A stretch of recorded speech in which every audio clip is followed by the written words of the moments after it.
最近帮大家整理了国内外2023年的职场趋势，还有必备的沟通技巧。那这也是一系列单元的 Part 1. Let's have a listen.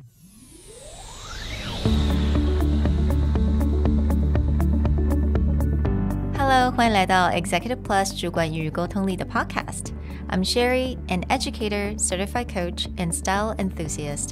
我相信专业有效的沟通是语言跟逻辑的完美结合。And I'm Nick, a startup consultant, corporate trainer, and late-night gaming junkie. I believe great communication requires the right mindset and solid frameworks. 我们希望带给大家职场英语的技能、跨文化沟通技巧与其他能帮助您成为出色领导者的工具。Join us each week as we share our experience, research, and methodologies to take your communication and language skills from good to great.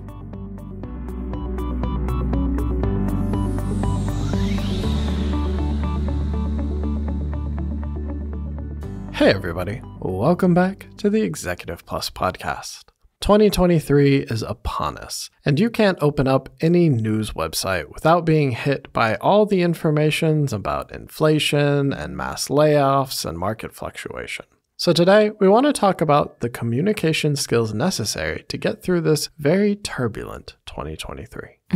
2023年有很多不同的变数，我们刚刚讲到了 inflations 通货膨胀，有很多公司大型裁员，但是人才也不足。那不管你是要找新的工作，跨领域，或者要找人才，或者你是企业主，那这一些我们都会提供一些沟通的技巧给您，那希望呢能够帮助您在2023年的这个发展。To do this, we're going to break our series into 4 parts, looking at what's happening in the world, what are the things you need to know and pay attention to. Also, as an employee, what can you do to communicate your value to a company? As an employer, what can you do to retain the best talent in the company? And for job seekers, what opportunities can you go grab? 那在今天的单元呢，就让我们来听一下这个全球的这个职场的趋势是什么。那我们今天整理了很多不同的资源，我们也找了一些 common themes. So let's go over these themes today. The first thing that I think is on everyone's first mind when they think about what's going on with the economy is all these big tech layoffs. In the news, you will constantly see things about mass layoffs and hiring freezes. Exactly. 那我相信大家应该都听到了很多，比如说 like Twitter laid off a lot of jobs, Microsoft, Google. So I think, Nick, you found a source saying that these companies from Bangma, Facebook, Amazon, Netflix, Google, obviously, Microsoft, and Apple.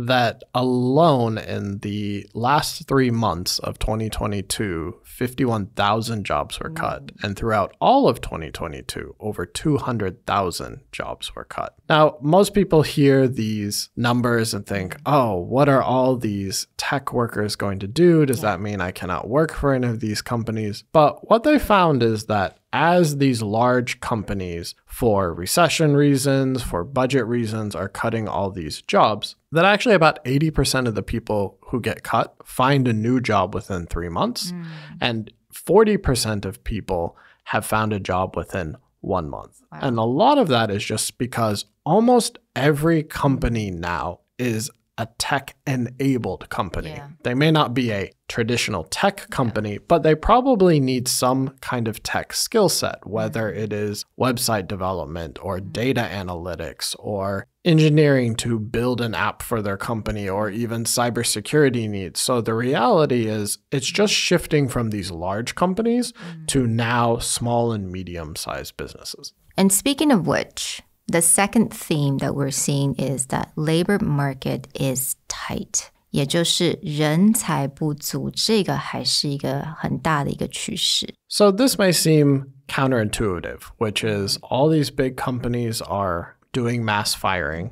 So that means there should be lots of workers in the market. Yeah. But what you're actually finding is that although there are a lot of skilled workers in the market, the roles or the needs that these companies are hiring for, there's not enough people with that specific skill. So we looked at some of the hottest job markets across Taiwan, and the globe. And there are a few key things that are popping up. Number one, sustainability, ESG. That's the biggest thing across the globe. Everyone's talking about sustainability or building their ESG. Cybersecurity, that's really another one, and sales. Even in this market where you think, oh, okay, people are going to spend less money, why would more companies want to hire sales? Because top quality sales who know how to get customers and make customers happy and keep them in a company are very valuable right now. When people are more careful about where they're spending money, then getting loyal customers to remain there is usually about the relationships they build with sales or business development. So this has become a big thing.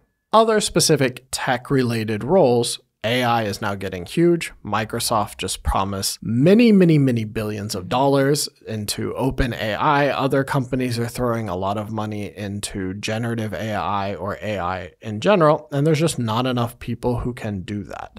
Now, that's a very specific engineering skill, but something that is showing up a lot is like data scientists and data analytics. Hardcore data science is a much harder skill to learn, but basic data analytics that can be useful in marketing are things that you can learn a lot of those base skills online. 那在台湾来讲呢，还有另外一个也蛮红的一个职缺，也就是 Full Stack Developer， 还有 IC Chip Design。那这些都是其实在全球的趋势来讲，都算是个还蛮 hot jobs for the globe. One of the big themes that gets brought up in all of this is a term that you will see online a lot called reskilling. Reskilling is essentially people going to join other industries by picking up skills, especially hard skills, that they haven't learned before. Online has a million tools for learning programming languages, learning data analytics, learning digital marketing. All of these things are you can reskill without actually going back to like a university, and it can help you jump industries. 那当然了，也是因为现在有很多企业缺工嘛，那人资它就会重新调整它真人才的一个门槛也降低了，所以其实呢，也就是有很多人他可能在学校的时候他并不是这个的 major， 但他是现在还是有机会可以应征这个工作 so they can definitely take up some lessons and really train themselves to have a really different skills or a new skill for a job they may not planned while they were at school, but it's definitely one of the hottest jobs currently in the market. Yeah, I believe you showed me an article talking about how TSMC is starting to recruit out of traditional like engineering or computer science majors, but starting to pull in people from other majors, like say English majors, to join the company because there are skills that they can be taught, but they want them to have a different baseline. So we're definitely going to address this in one of our episodes later on about how do you navigate in this kind of job market when it comes to interview for a job. Let's talk about the next big thing that we're seeing a lot in news articles, and this is the idea of talent retention. Even though a lot of companies are letting go of employees, other companies want to retain their best talent or really prune their company down to the top talent. So how do you do this kind of talent retention?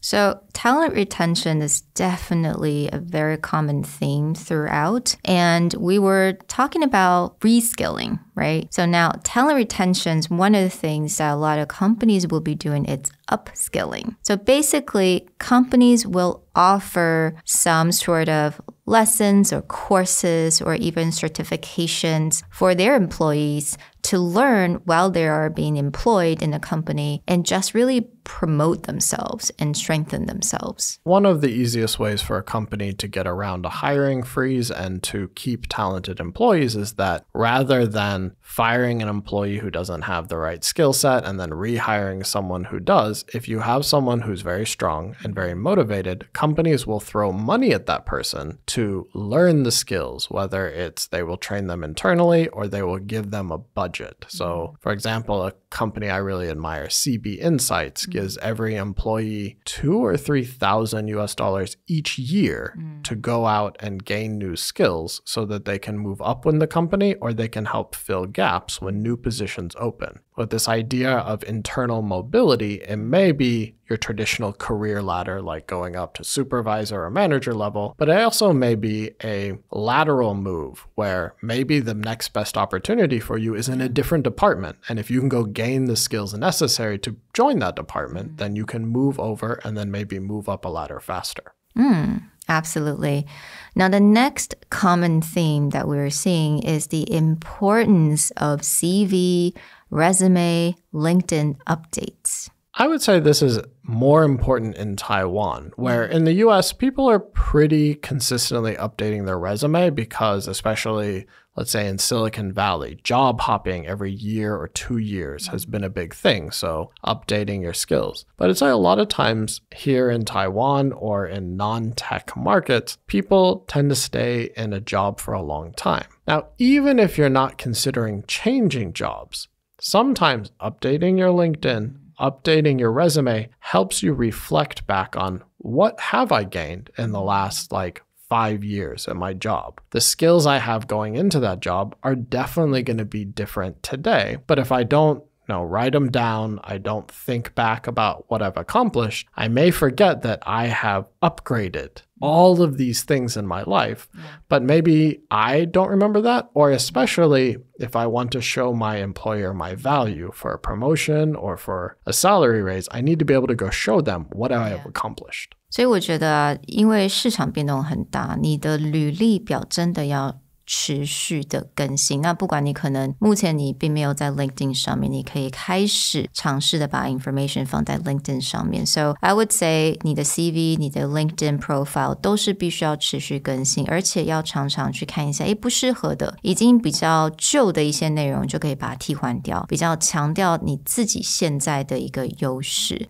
I really do think that this is important for someone who is seeking for a job or just someone who is not going to seek for a job, but they want internal mobility that we were talking about. Yeah, and actually you have an experience with this very recently where we took your resume, which was a few years old from before you started the company, to now updating it. And it's just night and day. It's like a completely different person, and that was just over a 2 to 3 year period. I would definitely advise everyone do this every half a year 才不会那么痛苦 because I honestly like doing it for every 3-4 years. It's kind of painful because it's I don't remember everything. That, and you're almost starting from zero. So for those of you who should reflect back on what accomplishments have you had, what skills have you gained, what things have you done that would look really good on a resume, just refresh, put them down somewhere. Even if you're not seeking another job, it may come in really handy as a way to I want to ask for a promotion. Of course, the first thing they're going to ask you is what accomplishments or what things are you most proud of? Well, if you don't remember what those are or you haven't reflected on them, you won't be able to answer. This is a great way to refresh your memory, reflect back on what you've accomplished, and get it down on paper. Now, the last common theme, which is actually something that we're really passionate about, and it's why we're doing our podcast, is the importance of soft skills, especially communication. Right. We talked about reskilling or upskilling, and these are usually referring to hard skills, things that can be learned, programming, languages, anything that can be studied. But your soft skills, your ability to communicate with people, your ability to connect with people are going to be true no matter what job, no matter what industry. And being really good at communication and honing your communication skills is a big part of jumping industries or jumping positions. Your communication skill can definitely help you to navigate in this very unpredictable market. 现在在台湾有很多的企业的一些企业主，他们很重视的一个问题就是你是不是会解决陌生问题，你有没有这个能力，或者是你有没有一些跨部门的一些合作沟通的能力。那我觉得这一些呢，真的是需要时间的累积。I think for communication, it's something that takes time to build. And it's almost something that requires a little bit of life experience. 那我不是说你好像年纪越大的 communication skill 一定就会越好，而是我觉得就是多去尝试 learn a lot, try a lot of different things, observe, and that really can help you to strengthen your communication skills. We hope that you'll join us in the next part of this series where we'll look at, as an employee, whether you're in a company that's shifting a lot, maybe there's mass firings, or maybe the company has made it very clear they need to re-strategize. How do you advocate for yourself, and how do you communicate to show your value to the company so that you can remain in a position you really would like to? Join us next time for part 2 of our conversation on how to handle 2023. We'll talk to you guys next time. Bye. Bye.